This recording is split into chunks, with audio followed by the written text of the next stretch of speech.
Welcome to Washington, East to West Sports. This is episode 103. I am Matt Beatty, joined alongside, as usual, by Sean Beatty and Kevin Ardall. If you want to get involved in the show, go ahead and tweet us. I'm at Beatty_Matt. Sean is at Sean_Beatty. Kev is at C2Believe. That's SEA 2Believe on Twitter. Subscribe to us on YouTube. Tell us what you think in the comments below.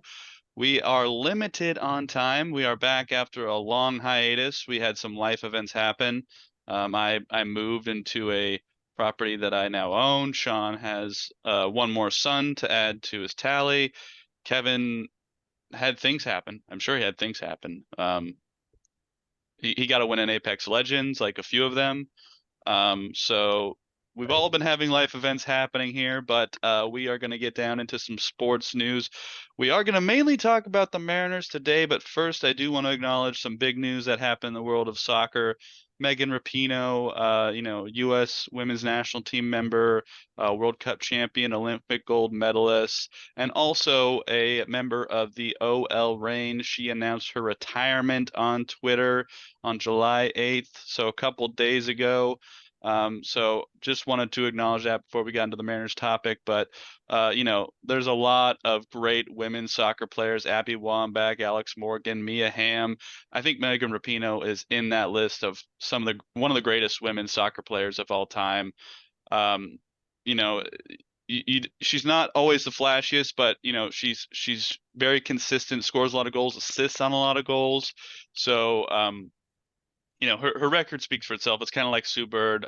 They just their accolades speak for themselves when you look at their resumes. So, hats off to Megan Rapinoe for a great career, and hopefully she finishes out the OL Reign season with another title to her name.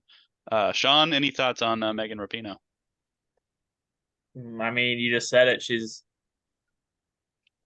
I was gonna say best female, American player ever, but I don't know. There's some all times up there, but she's on the Mount Rushmore, I guess. Let's put it that way. Mount Rushmore of female soccer players in the United States history. So for sure. Kevin, any thoughts on Megan Rapinoe retiring? Just hopefully she goes out in style, essentially, with a put a ring on it, championship. But no, good career. Absolutely. Absolutely. Well, this show, we are back from hiatus. There's not a lot happening in the sports world, especially on July 10th when we are recording, but there is something happening in Seattle. And if you're in Seattle, I'm sorry, it's probably a lot of traffic. Don't get on I-5. But let's talk about the Seattle Mariners. So we've been off for about a month. I'm not going through all the games that they have played while we were off, but I will mention where they are currently at. They are 45 and 44, sitting at third in the AOS. And in the last week, they took last week plus, they took 2 of 3 from Tampa Bay at home. Then they took 2 of 3 from the San Francisco Giants on the road, and then they took 3 of 4 from the Houston Astros on the road before coming home for the All-Star festivities. We're going to get into the All-Star stuff a little bit later, but I just want to ask you guys, you see the reactions on Twitter and everybody's opinion about how the Mariners are doing and where they're at, but I'm going to ask you guys, Kevin, how do you feel about the Mariners at the All-Star break? Yeah, it's definitely been kind of a roller coaster so far. I would want them to kind of be in a better spot than what they are now. I feel like there's been some sloppiness that we'll get into in a little bit. Some good part. There's some good things though too. So for the most part, like recently, like as you kind of mentioned this past week, everything has been good. Like you took a series from pretty much the best team in baseball in Tampa Bay. Giants are a solid team as well. You took a series from them, and then you took a series from a team that you haven't really. I don't think you've taken a series from them, and maybe no, they did take one last year. I think took one last year, but not often have you taken a series from the Astros in the past couple of years. So there's and even I know the Astros have been struggling a little bit, but still, it's still impressive to do that in Houston too, wasn't it? No, it was at home. It was at home. No, it was in Houston. It was in Houston. They took 3 or 4 in Houston. Yeah. To do that in Houston, yeah, that's kind of crazy. There was some series that was kind of just the Baltimore series. I was a little disappointed with. I know that Baltimore is better than what people anticipated, but there was some kind of close calls that could have been. There's just so much to get to, but Baltimore series was one of them that I just felt like they could have pulled out a couple more games. There's another series too. There's, like I said, we've been gone for a month. There was another series I had on the plate that we should have probably taken as well. Washington. Yeah, that was one. Yeah, definitely. You should have probably swept Washington. Let's be honest here. Washington doesn't really have anything going for it. Washington just beat Texas, so just settle down. Like, I mean, I'm just saying, it's hard to sweep teams. It is hard to sweep teams. yeah, I mean, they are play to play baseball. You should probably win this series against Washington. Yeah. You don't They lose are a series. baseball, but yes, you should have won the series. But Yeah. against crappier teams like them, those are the teams that you need to try to go for the sweep on, though, versus being happy with a series win over good teams like Tampa Bay, like Houston. So as far as like breakdown wise, pitching, for the most part, has been good. We brought in, because Marco got hurt, we brought in Brian Wu, who had a rough start against Texas. But has essentially kind of pulled it together since then with really good quality outings of 5-6 innings. Not really giving up a whole lot of runs. I think his ERA since his first start is sub 3.3, I believe. It's 3. See, it's 3.2 minus the Texas outing where he got just torched. But good stuff I've seen him. His fastball's just amazing. His location on his fastball is really good. And then the other kid that we brought up the other day, I forgot his name, that's in the bullpen. Pretty good outing. Isaiah Campbell. That was brought up from Arkansas. Yeah. We bring up all our pitchers from Arkansas. Yeah. Was the solid outing, you know. Kirby's been doing good, other than there was one start against.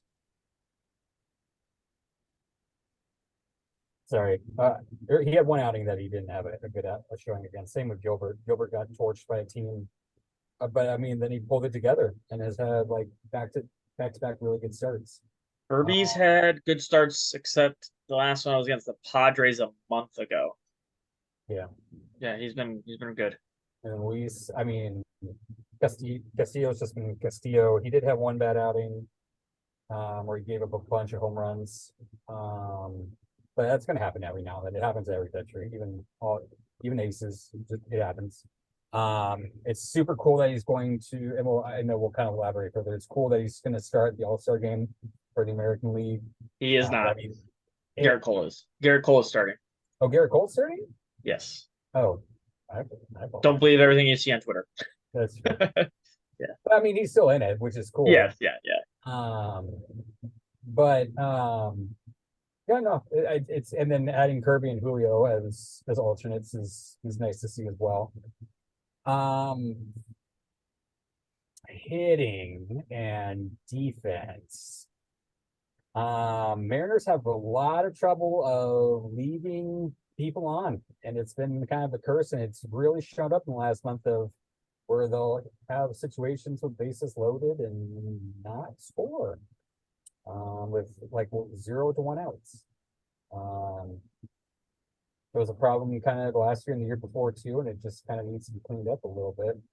A lot of times I feel like some of the players are just going for home runs rather than just like choking up on the bat and just getting the ball in play, like get a playable ball, so to speak. But all in all, because like I said, we don't want to go on for too long because we're limited on time.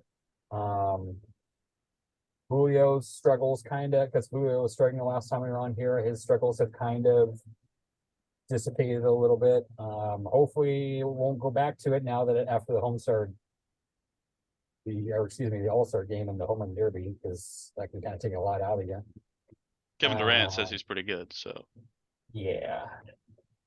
So hopefully that didn't cause anything. Hopefully he didn't get injured.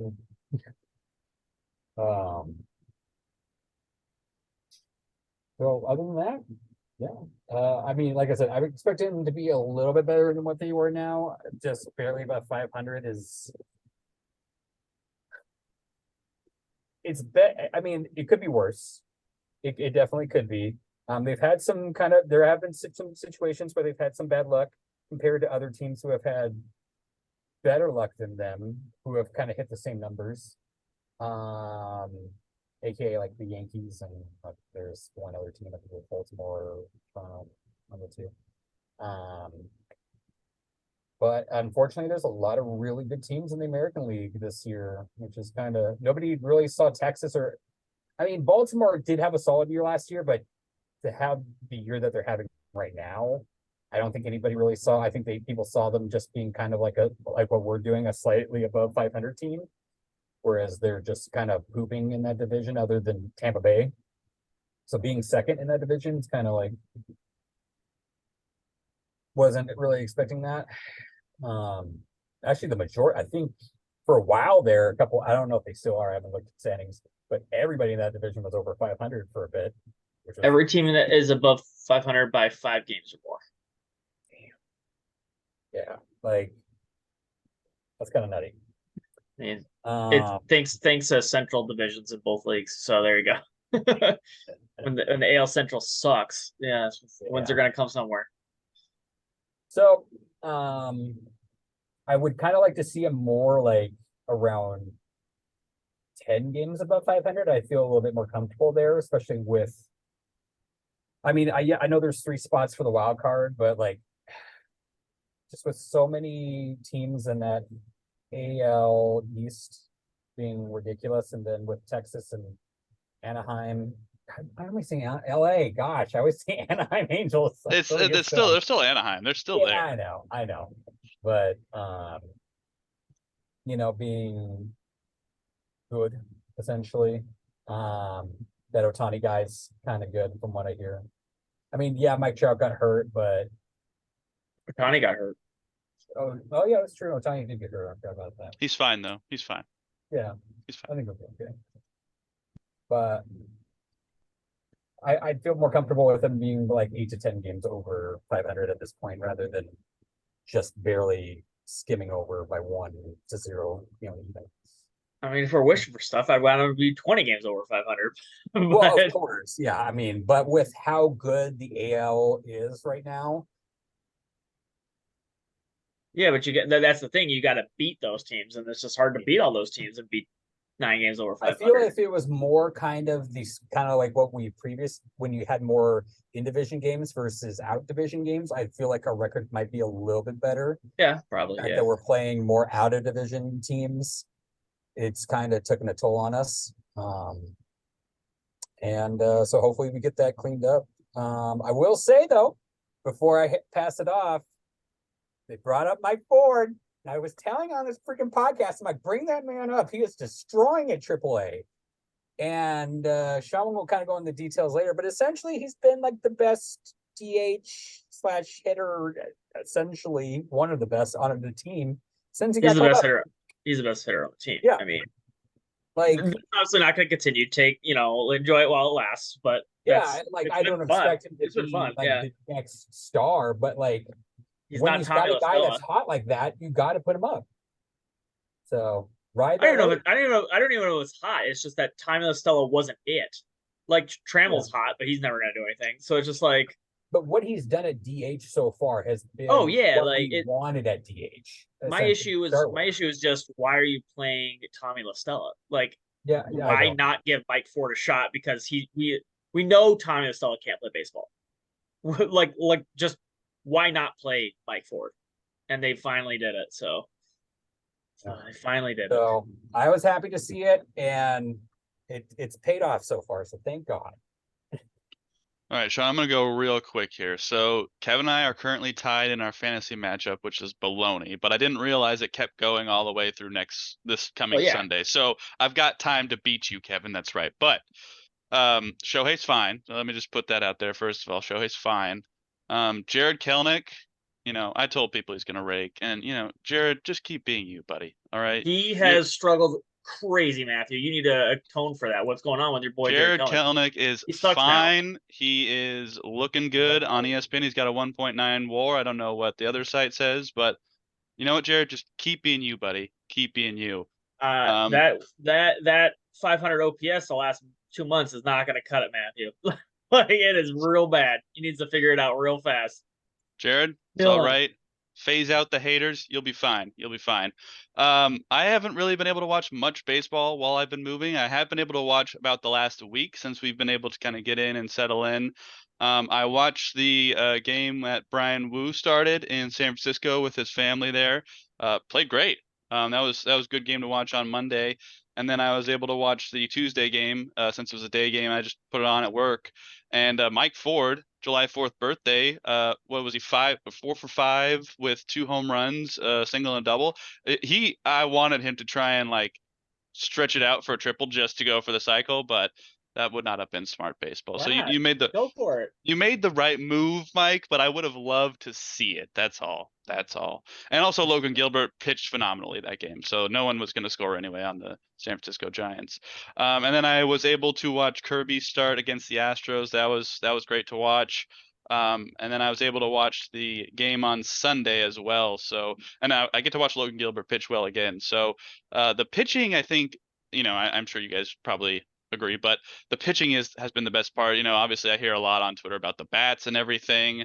Um, I don't know how they're going to come around, what the law of averages is for them right now. I don't really look that much into it as much as you guys. So, um, you know, Jared's on my fantasy team, so I pay attention to him. But JP Crawford, he deserves some love from me because he's my boy and no one else seems to love him. I think that Eugenio Suarez has been playing a little bit better at the plate.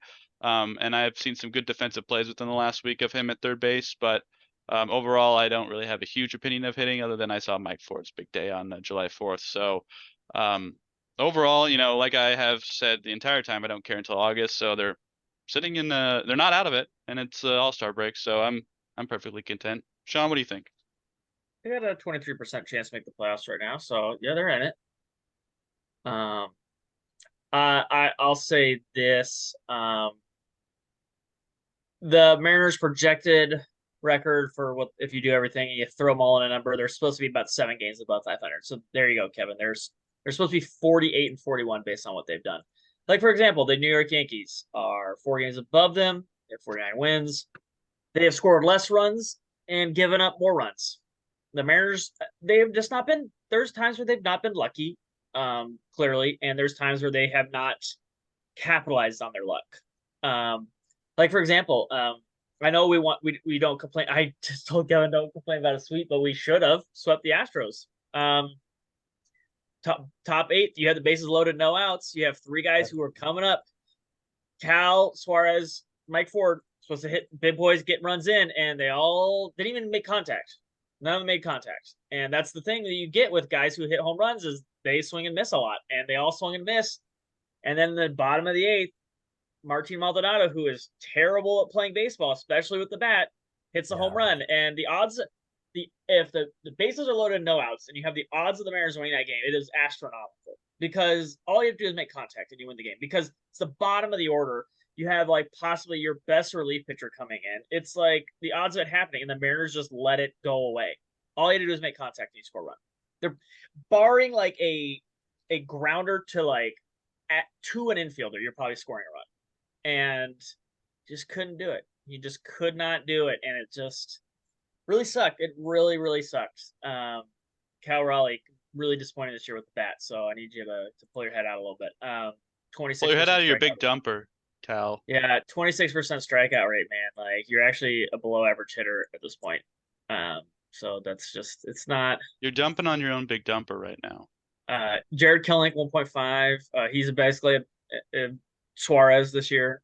He's worse than Jose Caballero because can we say that guy like really is like shown up big time? Like defensively, offensively, base running, he's been a beast across the board. So yeah, wow. Jared Kelenic, you need to pull your head out again. 33% strikeout rate on the season. Not gonna cut it. You need to start playing a lot better. Your BABIP of 350 is gonna keep coming down, and you need to start playing better. But he just needs to kind of do what he's been doing a little bit and just kind of stay afloat. I don't need you to do what you did in the beginning because that's not you. I just need you to kind of just be a Major League Baseball player because you've not been one for 2 months. You need to be one.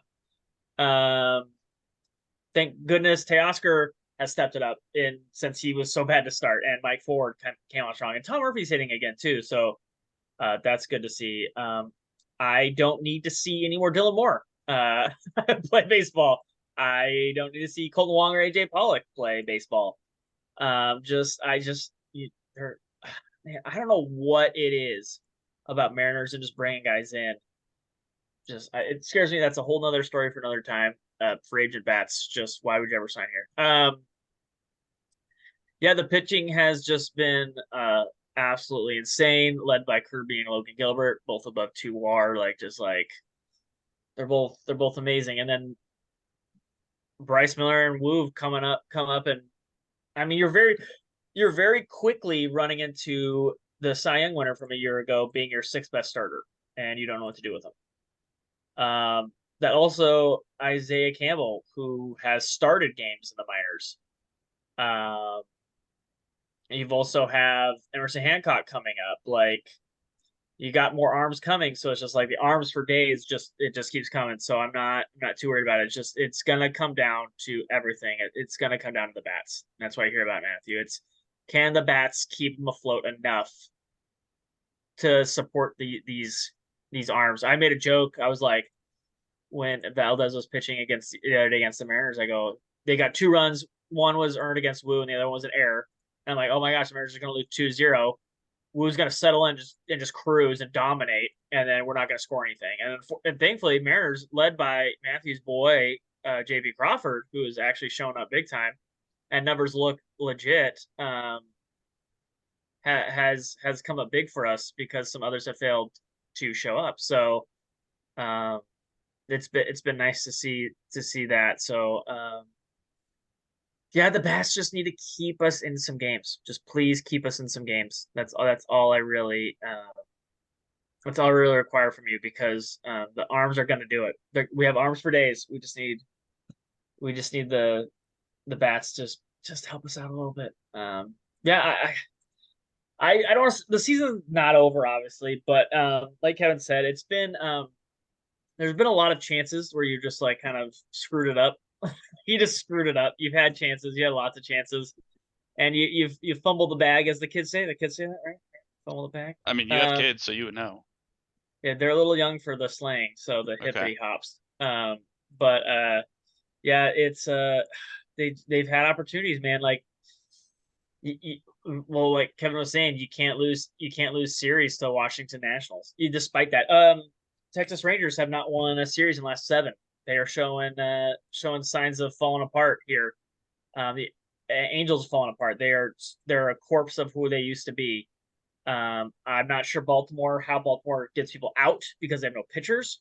They're over as much as the Mariners are the Mariners are supposed to be 1 game within the Baltimore Orioles, according to things, and the Orioles are 9 games above the Mariners. The Orioles are lucky, the Mariners are not. That's just a simple definition of the difference between the 2 teams. Period. End of story.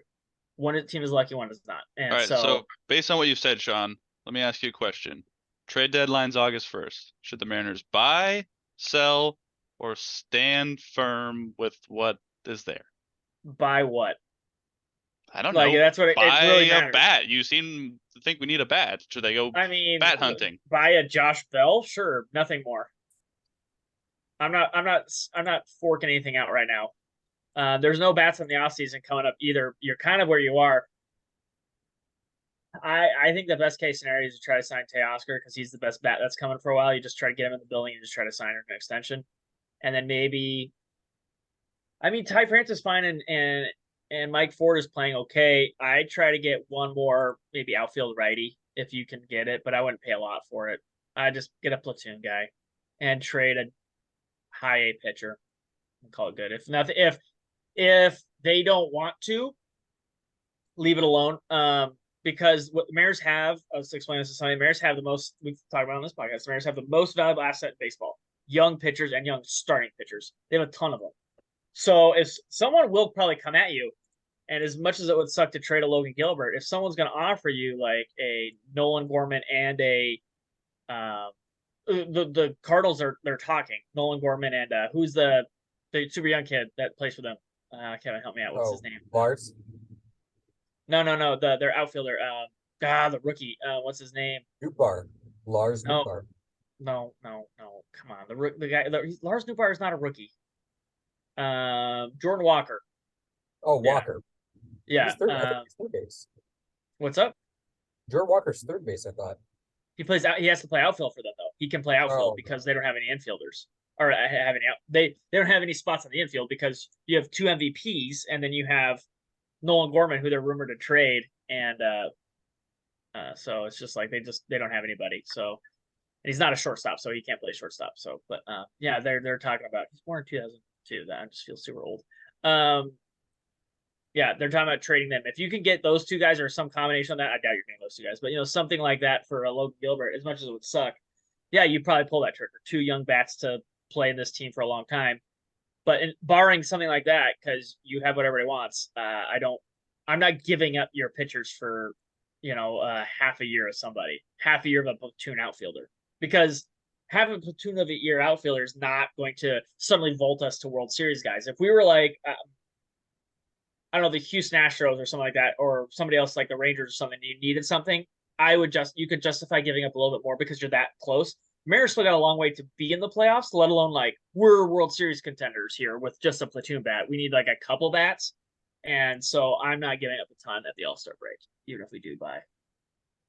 Kevin, are you in the same boat?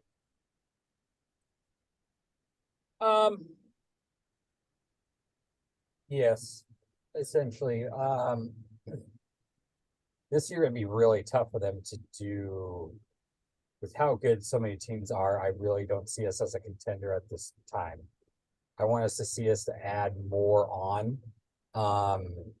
And Logan Gilbert has been the talk of at the moment of who people want right now. As Sean said, yes, it would suck to see Walter go. But yeah, there's just so much in the wings at the moment.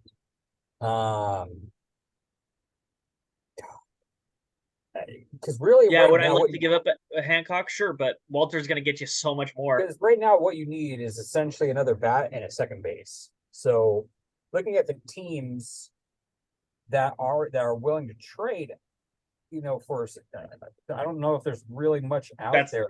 That's the issue. That's the issue. What's up? That's the issue. You're right. That's the issue. Like the team that I would love to kind of trade with is Minnesota, but Minnesota plays in the Central and they're 1 game below 500. That means they're second place. Like they're basically in first place in their division. Like so, it's what do you do? And I don't know if Kansas City's going to really trade anything. There's what do nothing they really have? there. What do you want? No, I'm just looking down the list here. Oakland's got nothing. Washington really doesn't have anything. Maybe you can grab who's the second baseman for the Mets?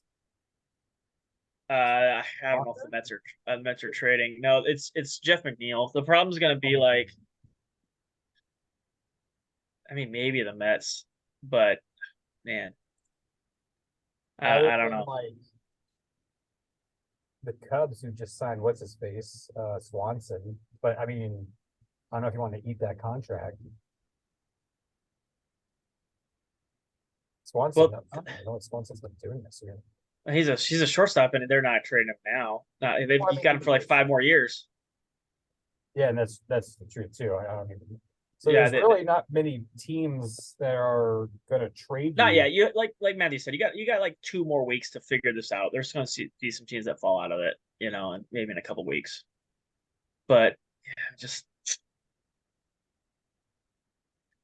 yeah. Well, it sounds like Stan Pat is what I'm hearing. Yeah, don't freak out. Don't freak out. There's not a lot in the offseason, but make a bid for Ohtani? Yeah, there you go. He'll solve all of our problems. All right. Well, let's talk about the future. That's right. The Major League Baseball draft was held at Lumen Field, the first round, Sunday. Well, yeah, they draft Saturday today too, but yeah. And the Mariners, with their first round selection, picked Colt Emerson, a shortstop out of John Glenn High School in Ohio. A pick that I have been seeing a lot of highlights for, which is, obviously they're just highlights, but is I might say this wrong. Ty Pete, Trinity Christian School High School shortstop out of Georgia. He is their whatever CBA stands for. What does that mean? Better bounce. Oh, okay. Well, yeah, he was picked by the Mariners, and they have gone through 10 rounds. When's the rest of the draft? Tomorrow. Tomorrow. Okay. So Sean, how excited are you for these? I think I saw you on Twitter say you like the 3 lefty bats. You love it. Yeah, well, everyone knows it's easier to hit lefty in I almost said safe code. T-Mobile. It is easier for lefties to hit it out than righties. It just is. So they went lefty bats. They went high upside guys. So the Mariners, and why I like what Jerry and these guys have been doing, is when we were rebuilding, we were trading for assets and then built a floor. You drafted college pitchers, George Kirby, Logan Gilbert, Emerson Hancock. You did all these guys you developed. You built a floor. You've solidified your base. And then what they did with that was they're swinging big. Okay, we got some of these guys. Now we need to swing like massive. So they went Harry Ford. Now they're getting these like, you always hear like the Fernando Tatis guys. You hear these young bats coming out of college, Corbin Carroll, or straight out of high school, because the high upside bats are high school bats. You very rarely is those, and it is sometimes, but like not often the better players turn out to be these high school shortstops that are coming out, not college shortstops, because if you were that good in high school, you're gonna be, a high pick coming out of high school. It's fine. So they're taking high upside guys. That doesn't mean that these picks are going to work. They might all fail, but the process is what I would like to see. You need, like we've all agreed, we all said it, like Kevin said too, like the bats have not been there, and these are all like guys who could pop explode. They're all 6 feet or big or taller, and they're all already 195 or heavier. And only one is over 18. So they're all like 17-year-old giants, basically. They're all like 6'1", 205 at like 17. They're going to be big kids. So hitting out of safe goes, gosh, I did it. T-Mobile's hopefully not going to be a problem for these guys. So they went big. They went correct. They went that young, controllable bats with high upside. So Ty Pete is like, he's the ultimate swing guy. He is massive, massive, massive. Like, could be the best player in this draft upside, but that floor is just like, it could bottom out. He could not pan out because it's a massive project. But you see the potential for this guy. And so John Doyle, big guy, loved the Mariners drafts. He came out with the 5 teams who have killed the draft so far. The Mariners are number 3.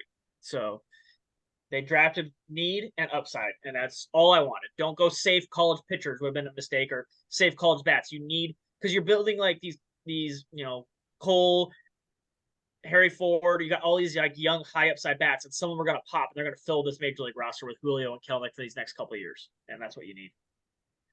Kevin, what did you think of the Mariners draft? Anyone stand out to you? Unfortunately, I've been working at Crap Ton lately, so I didn't really get to. I got to see the names, but I didn't get to really see like much of the footage other than some of their combine. In general, I like the picks because as we've kind of already mentioned in this podcast, we're kind of stacked at pitching at the moment, and hitting is literally what we need, and that's kind of what we did. They loaded up, and got bats. Yeah, Sean is correct. It's easier for lefties in our park.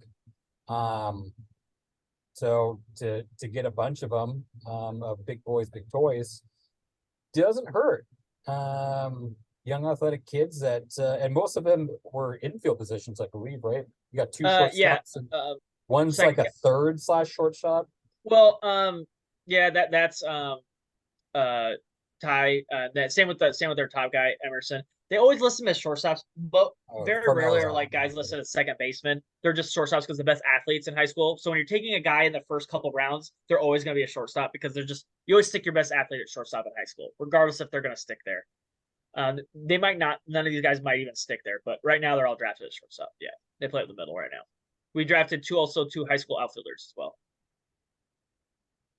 So yeah, look at you got 6'1", 195, 6'2", 205, fucking 6'2", 193, 6 foot. Yeah. Pitchers are big boys too, 6'3", 210, 6'3", 190. Shorter shortstop at 5'9", 170, but there ain't nothing wrong with speed. Who is that?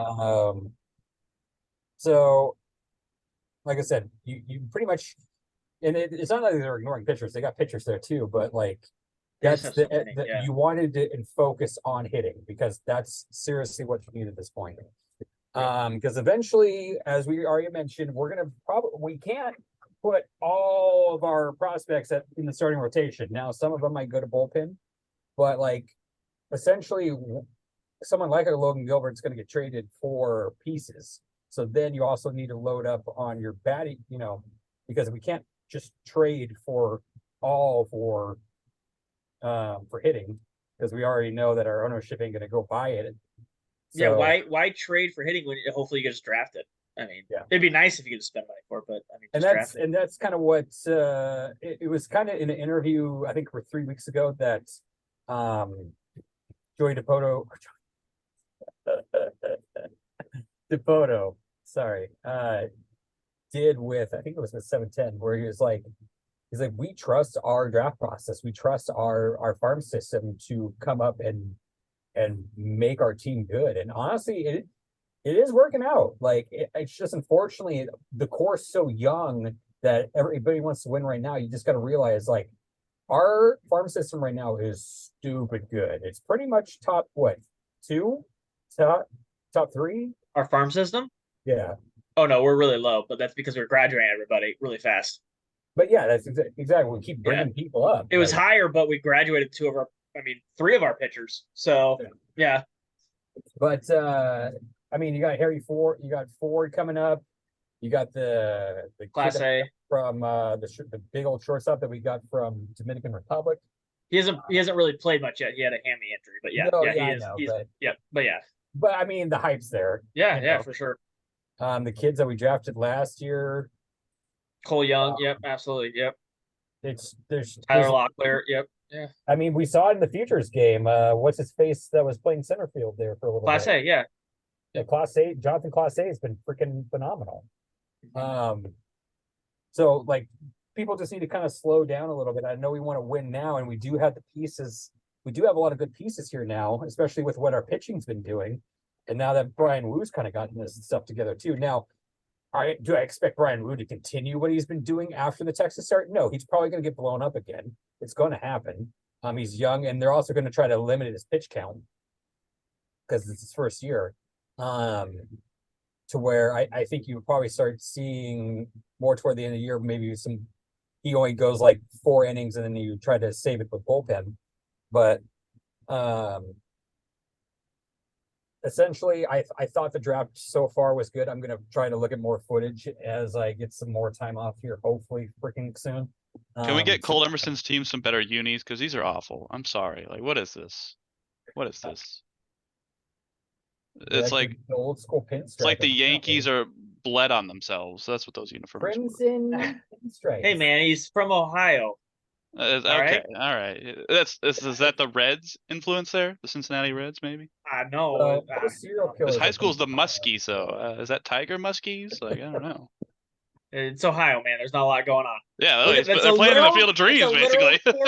It's a literal cornfield in the back, Matthew. Like, I mean, it's just not a lot going on. It doesn't have. Looks like he has not a whole lot to do outside of play baseball, so that's good for his development. Smooth. That's smooth. That was a very smooth throw. Yeah. It's interesting that he bats left and throws right. I wonder how that's very common. Is that becoming more common? Yeah. How many mirrors? Cal Raleigh does it. Cal switches though. Yeah, but left, JP Crawford does it. Doesn't Caballero do it too? No, Cabby's a righty. A bat. JP Crawford. Ichiro did it famously because like catchers are not allowed to throw lefty. I don't know if you know that. Oh yeah. So it's just like it's pretty common because it's actually lefties like kind of a lot of people grow up teaching their kids to bat lefty because you just throw righty. Yeah, so yeah. But it's well, I wouldn't say it's more common than you would think for people to throw righty bat lefty. All right. So, I mean, looking at this draft class, are there any of these guys that we expect to come up anytime soon? What are they, Yeah. like 3 years away, 4 years away, 5 years away? 4 years away, 5 years Okay. away. They're high schoolers. That's the price you pay for drafting these guys. They're going to be at best 3 years away, but that's fine. You're drafting the next round with they're going to have the Ford, the Celestins, these guys are all going to come up together. That's you're supplementing your draft. That's why in the next couple of years, signing a JP Crawford for 3 more years is fine. Getting a Josh Bell for 2-3 years was going to be fine because you don't have anybody right now to fill that need, and that's why those moves are fine right now. All right. Well, let's talk about one move that the Mariners have already made, and this is for JT mainly. Sexy Chris Flexen is gone. He is no longer a Seattle Mariner, and he was released by the Mets. He was traded to the Mets along with Trevor Gott for what was it? Wasn't it just cash, right? No, No, they got a minor league. Yeah, we traded him for a pitcher. I want to say McClanahan. For Zach Muckenhern. Yeah, that's it. Yep. Yep. So Trevor Gott and Chris Flexen to the Mets for Zach Muckenhern, and then Flexen was released. So was that essentially a deal for Gott for Muckenhern, essentially? And the Mariners saved $4 million. It was a deal for the Mariners to save $4 million. They claimed it is so they can free up some more money for that trade deadline. Is what they claimed. I think it's going into Stanton's pocket, but that's fine. That's fine. Yeah, that's what they Is this said. move at all significant other than getting rid of that money? I mean, Gott's been fine, but that's why, that's the thing. I'm sure Kevin would agree. Like, it's really great. It'd be like if the Seahawks could every year draft a 6th round DB or 3rd or 4th wide receiver and then flip them every year. These guys just bring in 4 unknown relief pitchers and they come in, they're just studs for the Mariners, and the Mariners just offload them every year, which is perfect. That's what you do. That's what you should do. Get somebody. Gott's been great, but who knows if Gott's going to be good even the rest of the year or even next year. But you got something for him now. Doesn't matter if it's a lot. It's a guy. We have arms. Like Kevin said, we just called up Isaiah Campbell, who's a top 10 prospect for us. Look at Streckenrider. Streckenrider was a top 7 bullpen guy in the whole AL, and then just went to poop. Yeah, so it's just get rid of it. If move on. If someone wants a bullpen guy, we have lots, and we can clearly just make more. Yeah, the dude that we traded to Houston that everybody got pissed off about, and then hasn't done shit.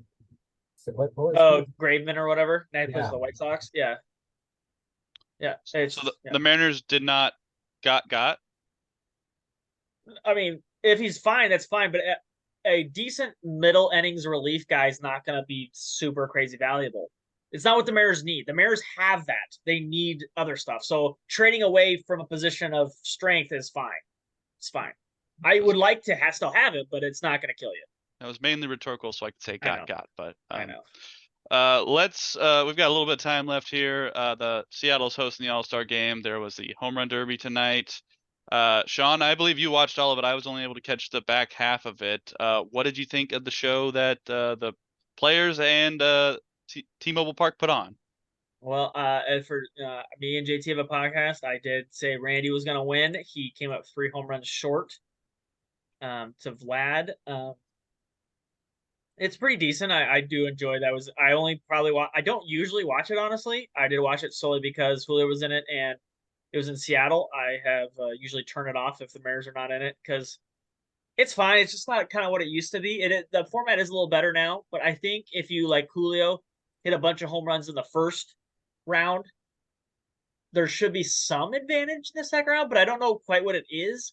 But I do agree that you have to know there's too many, but Julio batted first ahead of Pete Alonso, so he knew he had to go off because it's Pete Alonso. He's won 2 of these, but he's hit 20 more than Pete. Now he's exhausted. He's basically just not going to beat Vlad now because he was exhausted. So I'm if you beat your guy by X number, should you be able to, or you get the most in the entire round, should you get an advantage? They take the 4 winners and you stack them together. Okay, these guys have this many more home runs, so you get an advantage or something like that. Going into round 2, I don't know. I just think that would be a little bit more fair. because they used to do that in the past. So they used to tally up rounds and things like that. But I don't know how you fix it. It's at the end of the day, it's for fun. Who cares really? Like I don't Yeah. really care too much. But that's what I'm saying. Then if it doesn't matter, just try these things. Get weird with it. See what happens. Like try extra stuff. They used to do the money ball, like whatever. Like who cares? Yeah, I was for a column I wrote for the Journal. I actually went back and watched the 2001 Home Run Derby that we were at, and first of all, I actually kind of like the older format where you have to be more selective with your pitches. You only get 10 outs. I actually kind of like that a Yeah, little bit more. I think it's Um, better. yeah, and when I was actually looking at the field, maybe just no lefties. Like a lefty had a golden opportunity here. You've got all right-handed bats except for Yeah. Rushman, who hits switch, and I didn't watch him. So did he hit lefty? I He assume did. so. He hit lefty, and then in his bonus time, he switched and hit righty, and was actually way better righty than lefty. So, yeah, Because I you should wrote get the bonus points for that. Give yeah yourself some more home runs if you do something cool like that. yeah. He switched in the middle of the home run derby. Well, when we went Sean in 01, Giambi was cranking them up to where we were, and the winner was Luis Gonzalez, a lefty. So I was surprised that there weren't very many lefty bats. Obviously, you got to be willing to participate. So obviously, the lefty bats were just like, no, thank you. But I thought maybe a Shohei might have wanted to hit some He to just got a right blister. field. He got a blister, That's so true. He he's did not get a gonna play. blister. That's fair. That's fair. But what I watched, I was able to catch Julio's second round. Not nearly as entertaining, of course, but the finals was pretty entertaining with Arena and Vlad Guerrero Jr. and just coming down to the wire. So, overall, I was entertained with how many long balls were hit. Hopefully, some people I knew that were there got some souvenirs from a home run or a foul ball, whichever one works just as well. Kevin, were you able to at all watch the home run derby? No, it's like, Well, that is a darn shame. All right. Well, we have a little bit of time left, and let's talk about the outlook coming up here for the Mariners. So they have, I believe, their longest homestand of the season, is what I heard on the Root Sports broadcast when they were in Houston. They have a 10-game homestand coming up out of the All-Star game. They are hosting Detroit for 3 games, and they are hosting the Twins for 4 games, and then they are hosting the Toronto Blue Jays and home run derby champion Vlad Guerrero Jr. So you guys are pretty, I would say, middle of the road, it seems like, on the Mariners. What in these first 10 games, like what's the record that they need to have in order to give you confidence that this team can actually make a playoff push? Sean, I'm gonna start with you. I mean, if they just go 6-4, that'll go a long way. Because some of these teams play each other that aren't in front of you. Like the AL East plays each other, and they're all in front of you. So some of these teams just need to lose, and then the Rangers, like I said, have been is struggling. So and the Astros, you can beat the Astros. So just if you just keep winning games, that's fine. Like we don't need to go on a 14-game win streak because that's just not going to happen. Just stop giving away series to the Washington Nationals, And then when you get the bases loaded, no outs, just score a run. Just score a run. That's all I ask. Like don't have the frustrating losses. You go 6-4, 7-3. I'll really just settle for 6-4. You go 6-4, it's fine. You're giving me a lot of faith. You're 3 games above 500 now. You're probably what at that point 3, maybe 2 games back in the wild card if you're lucky. You're in it, but you need to beat the Tigers. You need to take the series from the Tigers. No excuses. Kevin, are you on the same train as Sean with 6-4? um, no, I probably see it go more just because their schedule's not the most favorable. They just got through their hardest part of the schedule though just now. That was it. That's not looking great though. Hold on, let me pop it up here. Well, after Toronto, they're in Minnesota, in Arizona, and then come back home for Boston, and then that's the end of the month. So Then Twins again, Diamondbacks, who are a really good team. Red Sox are above 500. And then we play the Dodgers in September because I'm going to that game. Well, that's September. That's 2 months away. But anywho, like you got to, in order to play catch up. I mean, to Sean's credit, yes, they do have to play each other, but not nearly as much as what they would have done in previous seasons. So in their next 13 games, they play 3 games of someone above 500, which is Toronto. Yeah. Then they play Arizona and Boston, and then they play 3 more. I mean, 4 against the Angels, and then 2 against the Padres, who are not above 500 either. Yeah. So then you go August, you got Boston Anaheim, San Diego, Baltimore, Kansas City. You should beat Houston, White Sox. You probably should beat. Then you get Kansas City again. Then you get Oakland. So there's an easy stretch. Mets. You never know. Cincinnati. That's the weird thing of this season. Like Ellie De La Cruz, Ellie! life in that team. They're beating up on the Central. Like they're a good story, but the pitchers ain't it. Like they're scoring 8 runs a game. It's not going to continue. It's just not. So it's fine. Tampa Bay, Anaheim, Dodgers, Oakland, Texas, Houston, Texas. So I mean, it's not the easiest schedule. It's not the hardest schedule either. I'd say it's more 60-40 hard easy. Yeah. So, but they already went through statistically. They went through New York, Baltimore. They had Washington, but then they went Tampa Bay, San Francisco, Houston right before. That's only one easy series, like in an entire month, and they just did pretty well. So that's what I'm saying. Like they already survived their. I think their I would toughest just feel part. more comfortable with how many teams that are above 500 right now. For them to Yeah, but what I'm saying is, if you just win some series, those teams will lose. Some of those teams are going to have to lose. They're going to have to play each other. So what you just can't hope for, what you can't hope for is they go 5-5 against each other. That's the worst case scenario. So like, let's look at real quick. Give me a moment. I'm gonna look at, let's say, Blue Well, Jays. Kevin is looking at that. I am not on Yeah. the same page as Sean. I would say they got to go at least 7-3. I think they need to come out the gate hot. One game And- doesn't change anything. No, Like, it it's does. like a one game It thing. does. Like It does, Sean. Okay, one game can make the difference. All right. All right. So Okay. what can you? I just want to see them play well coming out of the break. So for example, Toronto. Toronto has one game in the next. Oh, sorry, that's wait, okay. Oh, those are completed games. Oh, okay. So in July, they only have one game against somebody in their division. you just said the Blue Jays play the Diamondbacks, Padres, then us, then the Dodgers. Like That was the Mariners. So okay. So August they have 2 series. Hold on. 3. So only 3 series again. They do play Baltimore twice in August. Okay, so that does help. And they play Boston once. Then we go September. yeah, where you play all your opponents. You play that entire half of the month is their division. Second half of that month is all against the division. Yeah, like us, just like us. So they play starting the 15th, their final series. They have a 3 game against Boston, 3 against New York, 3 against Tampa Bay, and then they 3 against New York, and then they finish 2 against Tampa Bay. Yeah, they have to play each other. So okay, I still say 7-3, just because I want. I mean, one game doesn't change anything. It does. It does. They have to. They're playing a lot of winning teams. I always say that because you need to start, like, you need to sweep the Tigers. That needs to happen. Like, I don't want to see a series win against. I want to see a sweep against. Like, you need to start showing confidence because, like, it's hard. It's hard to sweep the Tigers, or it's hard to sweep anybody.